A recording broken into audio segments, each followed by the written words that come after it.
गय लानानै आयै फाथै लानानै हाबा मेथाइनि भिडिअखौ नोंथांमोना नायाखैब्ला आनाया ब्रह्म इउटुब चेनेलाव थांनानै नायनो हागोन। आसामनि मुंदांखा मेथाइ रोजाबगिरि आनाया ब्रह्म रोजाबनाय गय लानानै आयै फाथै लानानै मेथाइनि मिउजिक भिडिअखौ थांनाय 16 जानुवारि खालार खालि आनाया ब्रह्म इउटुब चेनेलाव रिलिज खालामदोंमोन। All India radio' Guwahati radio' सेन्टारनि मुंदांखा मेथाइ रोजाबगिरि आरो लिरगिरि गलाब बसुमतारी लिरनाय दिथा होनायाव आनाया ब्रह्मआ रोजाबदों गय लानानै आयै फाथै लानानै मेथाइखौ।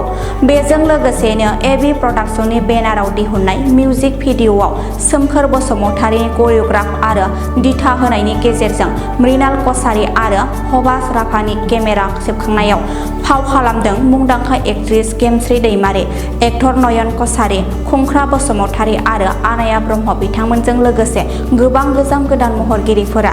थारैनो बर'नि गुबै दोरोङारि आसारखान्थिजों रुजुनानै सेबखांनायाव हाबा मेथाइ गय लानानै आयै फाथै लानानै मेथाइया बयनिबो गोसोआव मोनसे मुहिहाबनाय थासारि लाबोदों।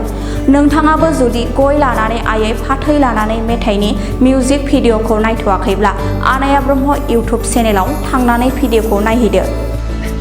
खुलुमबाय लोगोफोर, आंनि इउटुब चेनेलाव आनाया ब्रह्मनि इउटुब चेनेलाव आंनि गोदान मेथाइ गय लानानै रिलिज जाबाय 16 जानुवारियाव।